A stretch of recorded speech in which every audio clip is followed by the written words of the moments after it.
When Truman first spotted Nelle, he thought she was a boy. She was watching him like a cat, perched on a crooked stone wall that separated their rambling wood homes. Barefoot and dressed in overalls with a boyish haircut, Nelle looked to be about his age, but it was hard for Truman to tell. He was trying to avoid her stare by pretending to read his book. "Hey, you," she finally said. Truman gazed up from the pages. He was sitting quietly on a wicker chair on the side porch of his cousin's house, dressed in a little white sailor suit. "Are you talking to me?" he said in a high, wispy voice.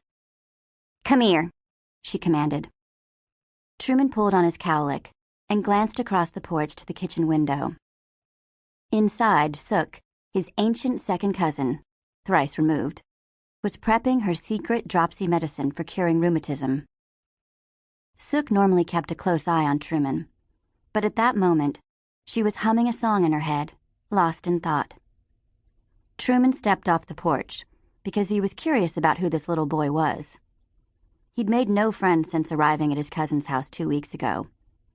It was early summer, and he yearned to play with the boys he saw making their way to the swimming hole. So he straightened his little white suit and wandered slowly past the trellises of wisteria vines and japonica flowers until he came upon the stone wall. Truman was taken aback. He scrunched up his face. He'd been confused by Nelle's short hair and overalls. "You're a girl?" Nelle stared back at him even harder. Truman's high voice, white blonde hair, and sailor outfit had thrown her for a loop, too. "You're a boy?" she asked, incredulous.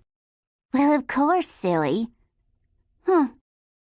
Nelle jumped off the wall and landed in front of him. She stood a head taller. "How old are you?" she asked. 7. "You smell funny," she said, matter of fact. He sniffed his wrist while keeping his eyes glued on her. "That's from the scented soap my mother brought me from New Orleans. How old are you?" 6.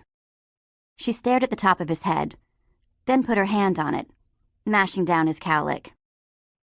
"How come you're such a shrimp?" Truman pushed her hand away. "I don't know. How come you're so ugly?"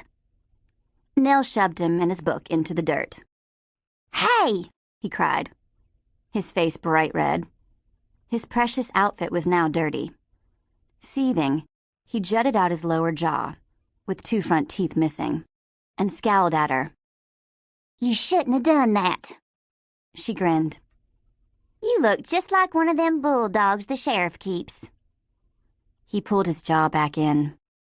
"And you look like—" "Just what on earth are you wearing?" she asked, cutting him off. It should have been obvious to her that he was wearing his Sunday best, an all-white sailor suit with matching shoes. "A person should always look their best, my mother says," he huffed, scrambling to his feet. She giggled. "Was your mother an admiral?" She glanced at the discarded book on the ground and started poking at it with her bare foot till she could see its title. The Adventure of the Dancing Men, a Sherlock Holmes mystery. "You can read?" she asked. Truman crossed his arms. "Of course I can read. I can write, too.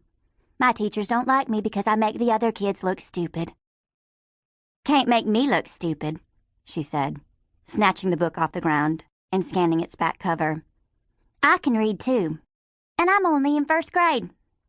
With that, she turned and climbed back up the wall. "Hey, my book!" he protested. "I didn't say you could take it."